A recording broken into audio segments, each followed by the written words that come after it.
Exposure gets you seen, presence is what gets you offers. Welcome to Signed and Ready, the podcast for college bound softball players and the people who support them. I'm Mel Rushing, here with my Metal Sweet Spot co founder, Alicia Smith. Together, we're giving you the edge coaches actually recruit: mental toughness, confidence, and resilience under pressure. Because exposure gets you seen, but leadership gets you signed. Let's make it happen. Hey everyone, welcome to our new podcast. So excited to be here. And this is a topic we've been talking about for a while. So I cannot wait to share what we've come up with for your daughters, for your players, to really get them to that ultimate goal, playing at the next level, and even more than that, thriving there as a college student athlete. Because I can tell you, as a college coach, there are a lot who are not ready. So that is what we are bringing you today. And in this series, we're going to talk primarily about exposure and how we have this system set up where it's like, be seen, get all your video out. There's parents behind the backstop, like, oh, I got to get all this film. They're stressed out, and it's just not panning out the way it should for how much work they're putting in. I mean, how many emails is she sending? We are here today to talk about our favorite thing, the mental side, specifically to help you get the offers that you're not only excited about, but you're excited about once you get there. So, Alicia, I'm going to cue you up. First things first, talk to us about what you've seen from a high school coach's standpoint of this recruiting process and how it's going right now. Well, I've seen the stress and the pressure really get to the kids, even the parents, right? So I think that it's really, really important to help guide these kids to focus on something different, but that is still really positive for their recruiting journey.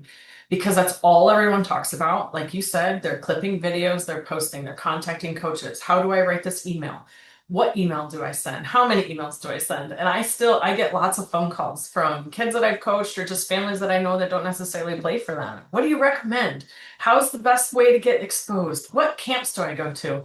And it's stressful for me. And I'm not even involved in a lot of this. So I can't imagine how some of these kids are feeling, let alone their parents, because it's been a lifelong goal for them since they've been playing softball. And the older they get, the more intense the pressure.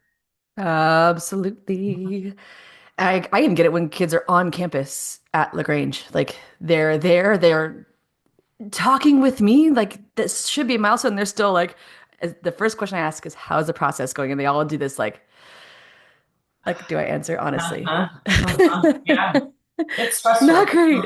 Mhm. So like what do you think is the problem with what I call spray and pray recruiting? What do you think the problem with it is?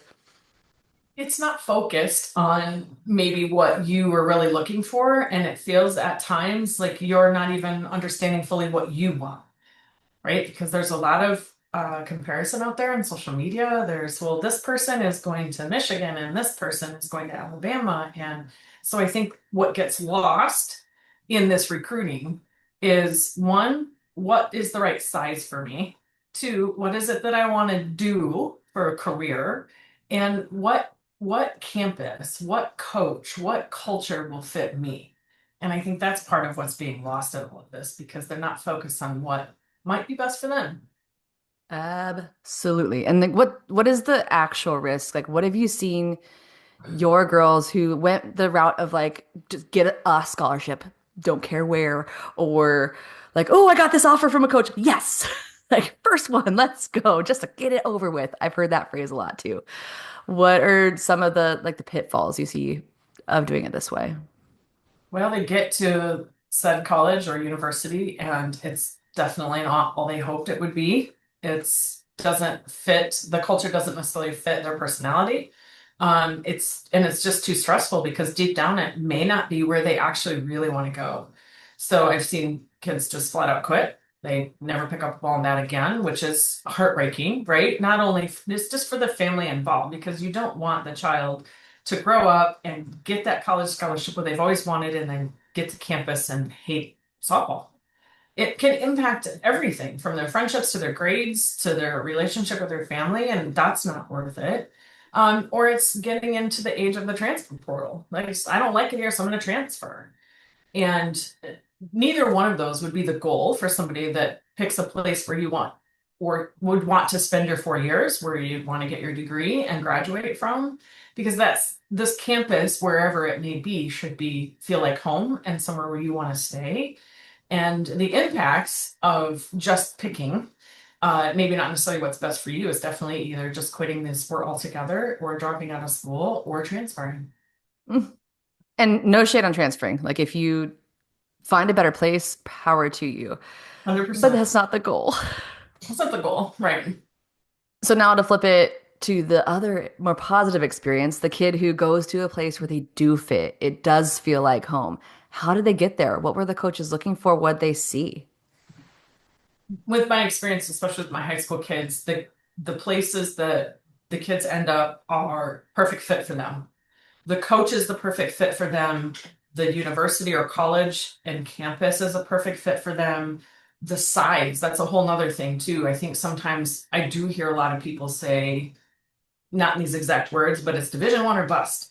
But there's a lot of amazing colleges and universities out there that are smaller, that aren't Division 1, that are perfect fits for some of the kids that we have, that I've coached that have gone on. So whether it be a private school, med school, for maybe a campus with Christian-based values, that is all important to some people. So if those things are important to you, then the coach culture and university or college fits those things.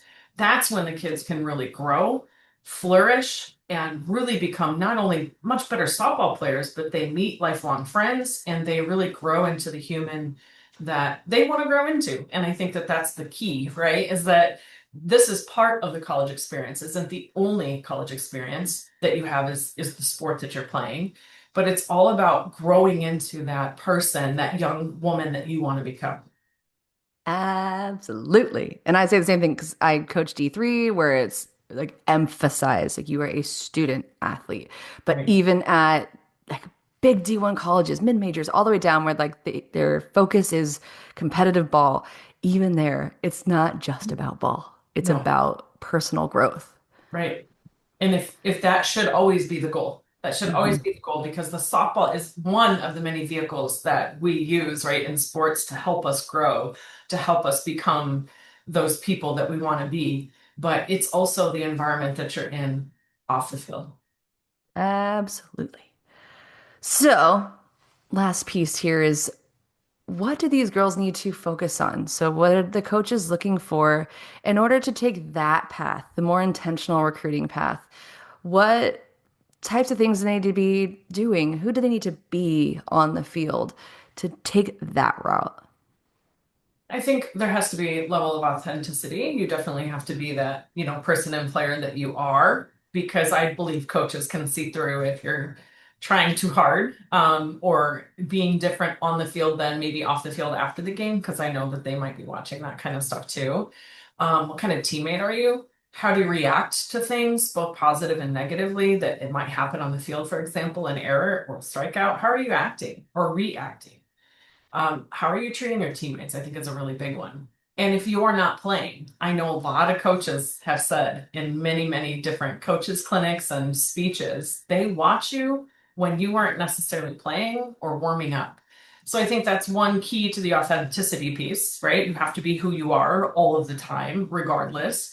But also, you do have to show some level of resiliency, and leadership out on the field, because those type of attributes are also what coaches are looking for. So if you can authentically show those things out there in a way that would fit what they're looking for, then it's a match, right? And then also when you get there, you are not changing who you are as a person or player. That coach knows what you expect.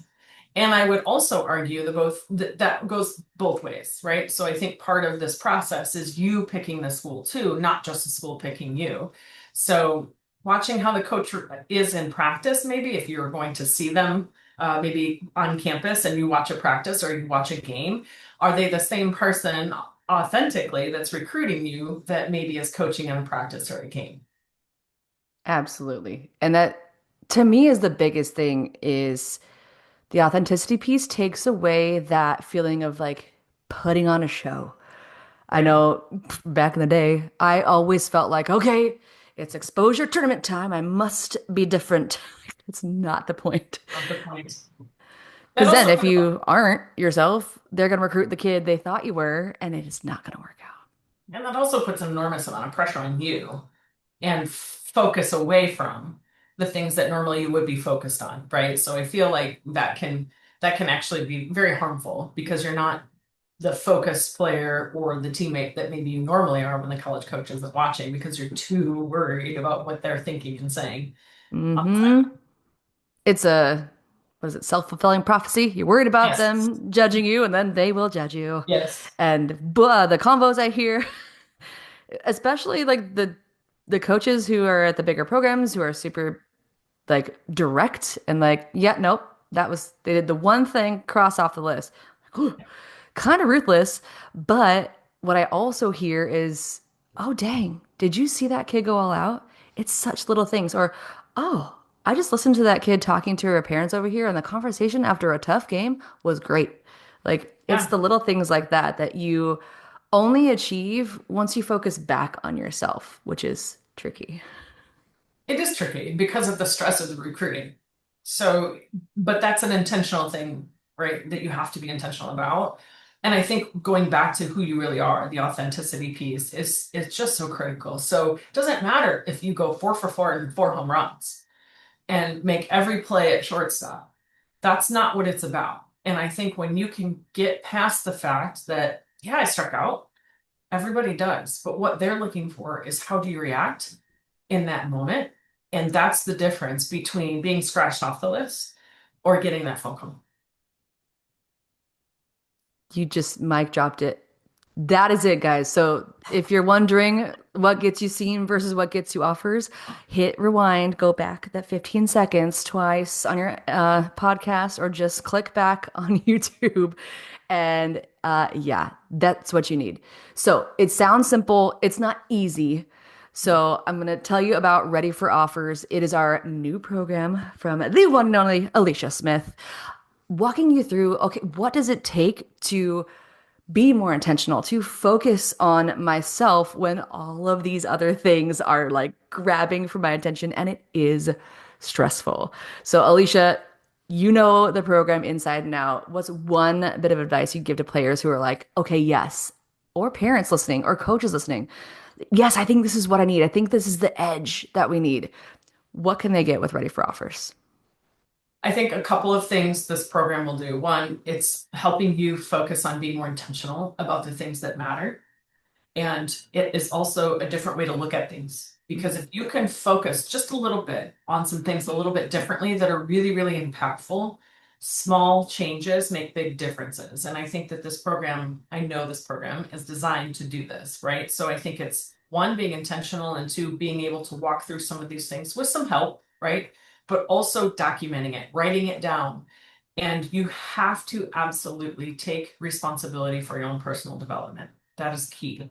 So what's key is if you're ready to do this and ready to be empowered to take this advantage and ready to take this on as your own personal development, you're so empowered. And that's the thing that I think a lot of girls don't feel empowered. And I want you to feel empowered. And this is what will help you feel empowered to take advantage, to take this intention and make it into something that is really awesome for you and on the field. And I promise, if you're intentional about these things, you will show up differently.